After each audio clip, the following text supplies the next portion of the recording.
Salam kerahiman. Kita bertemu lagi.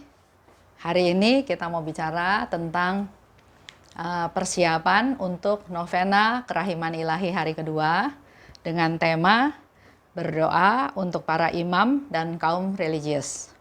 Saya baca dulu teksnya dari Diary 12:12.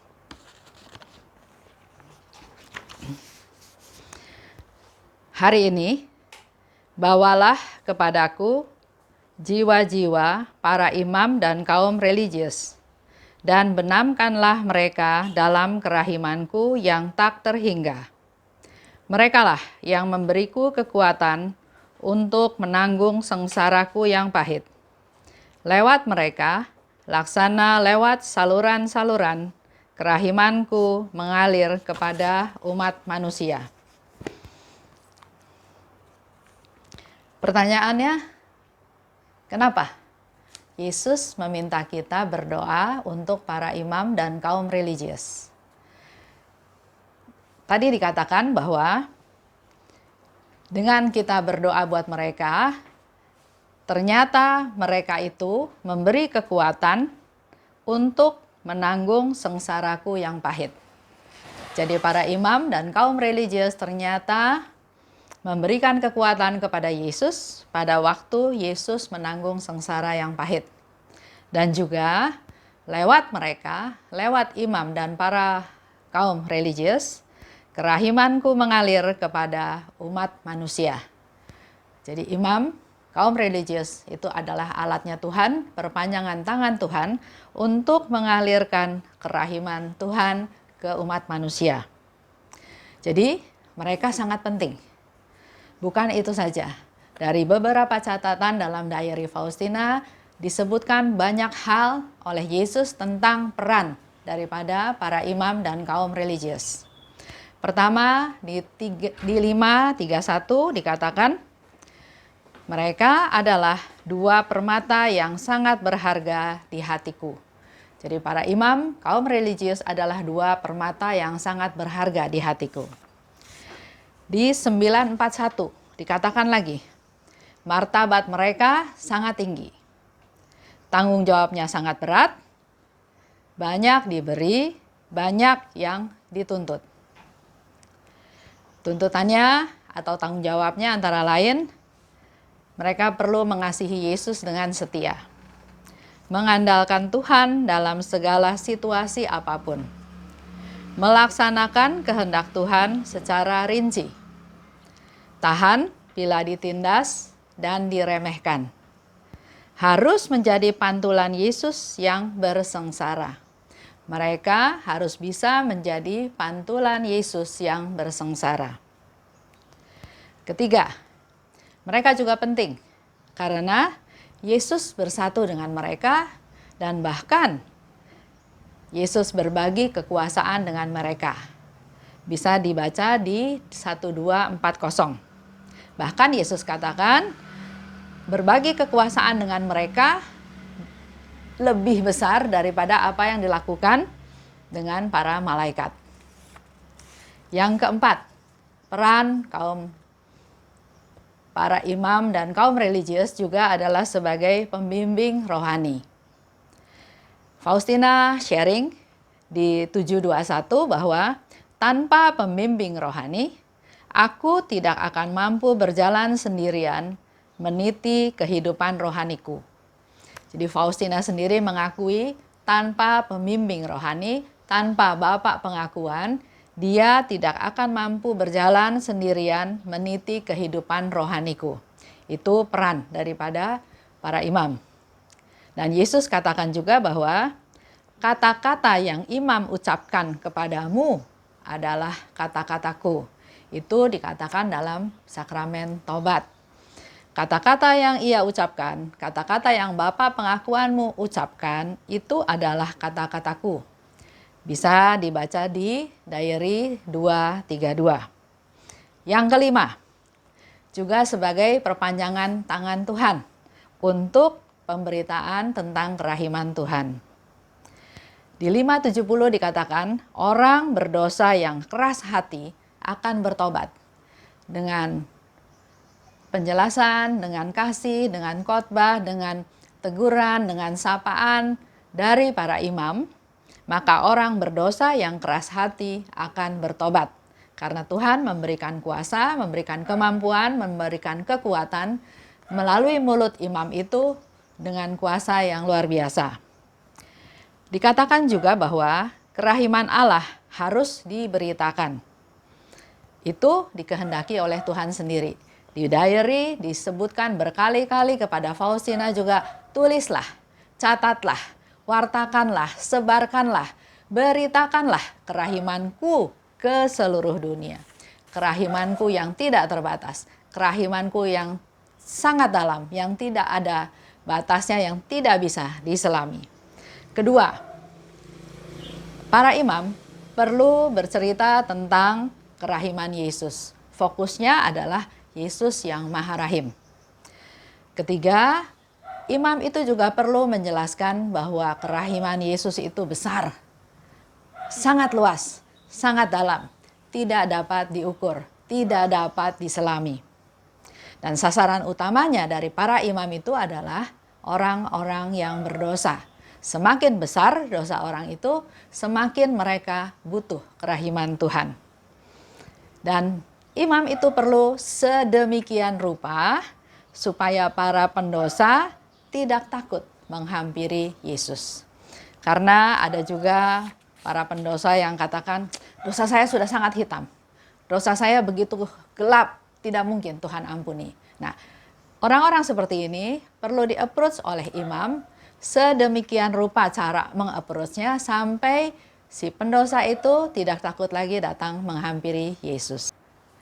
Nah, sekarang yang menjadi realitas, yang menjadi kenyataannya sekarang, kenapa Yesus meminta kita berdoa untuk para imam dan kaum religius? Tadi sudah dijelaskan di dalam beberapa catatan diary Faustina, peran penting daripada mereka.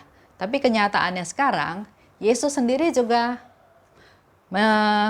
membahas atau mengingatkan kita semua tentang keadaan sekarang, keadaan para imam dan kaum religius tersebut bisa dilihat di 1702. 1702 sepanjang ini, tapi tidak akan saya bacakan semua, saya hanya baca di awal saja. Dikatakan oleh Yesus bahwa Tuhan Yesus mulai mengeluh dalam tanda kutip tentang jiwa-jiwa para religius dan para imam, tentang kurangnya cinta dalam jiwa-jiwa yang terpilih, dan seterusnya ya. Saya coba ringkas. Mereka sekarang melakukan tugasnya tanpa cinta. Asal seperti itu aja. Ada juga yang tanpa kesalehan. Ada juga yang egois, yang cinta diri. Mereka menggunakan rahmatku untuk menyakiti hatiku. Itu Yesus katakan di 580. Jadi rahmat-rahmat yang begitu banyak yang diberikan kepada para imam, ternyata oleh sebagian dari mereka digunakan justru untuk menyakiti hati Tuhan, bukan untuk memuliakan Tuhan. Ada yang sombong, kita semua tahu ya. Dia memang masih manusia, masih daging, tapi Yesus sudah mention hal itu, bahwa para imam itu ada yang sombong. Bahkan ada yang penuh tipu muslihat. Ada yang munafik. Ada yang tidak tahu terima kasih. Begitu banyak rahmat, berkat yang Tuhan berikan, tapi yang dilakukan adalah selalu mengeluh. Tidak berterima kasih. Dikatakan juga oleh Yesus di situ, mereka ada yang tidak baik, tapi juga tidak jahat.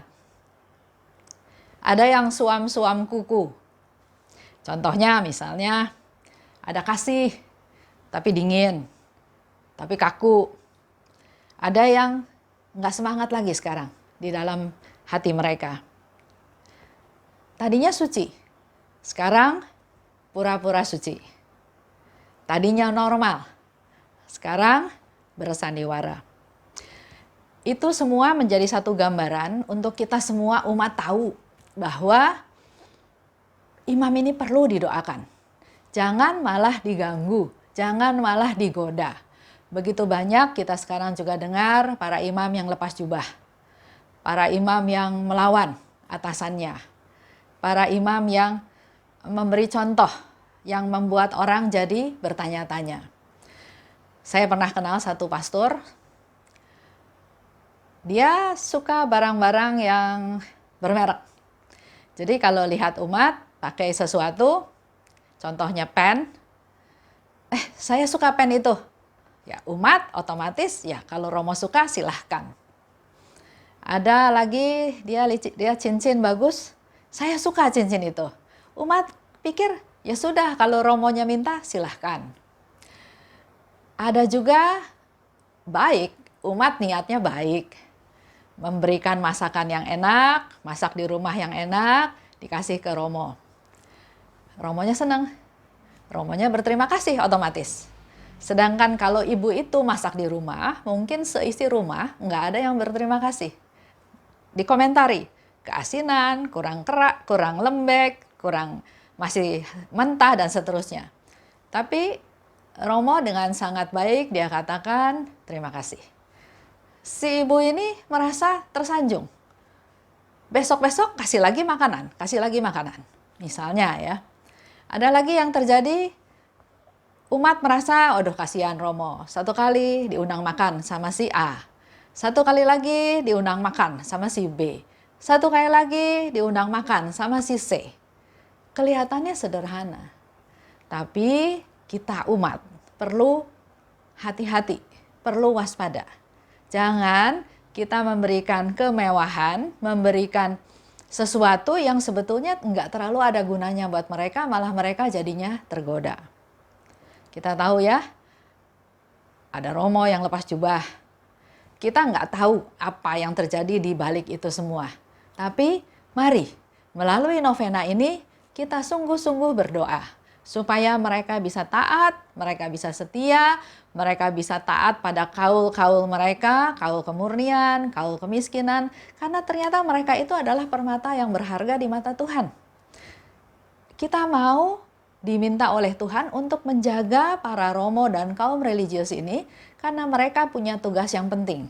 Di awal dikatakan tugas mereka berat, martabat mereka tinggi. Mereka diminta tanggung jawab juga yang besar, yang berat. Oleh sebab itu, jangan kita tujuannya berbuat baik, tapi akibatnya jelek. Mari kita berdoa. Yang dibutuhkan oleh mereka, yang Tuhan minta dari kita adalah berdoa. Berdoa buat mereka supaya mereka sungguh-sungguh bisa jadi perpanjangan tangan Tuhan. Dan di situ dikatakan juga bahwa dosa berat yang dilakukan oleh dunia merupakan luka di permukaan hatiku, kata Yesus. Jadi dosa berat yang dilakukan oleh dunia membuat luka di permukaan hati Tuhan Yesus. Tapi dosa yang dilakukan oleh jiwa yang terpilih terus-menerus menembus hatiku. Jadi kalau kita umat berbuat dosa, Yesus bilang permukaan hatinya luka.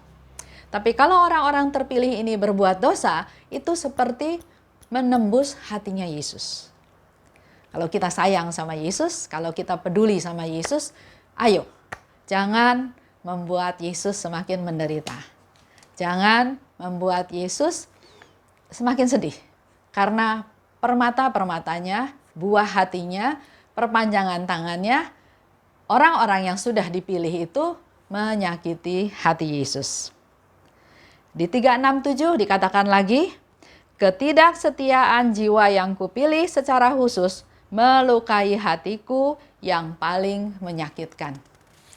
Jadi mereka melukai hati Yesus, tapi kita harus waspada, kita harus hati-hati, jangan sampai kitalah penyebab tidak langsung dari perbuatan mereka.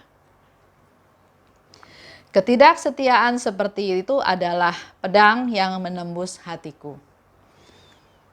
Yesus sangat menderita karena dua permatanya itu.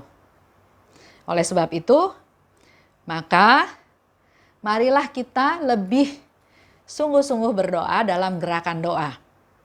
Menghadapi corona dengan koronkah. Kita sungguh-sungguh bersatu dalam gerakan doa, berdoa untuk para imam dan kaum religius.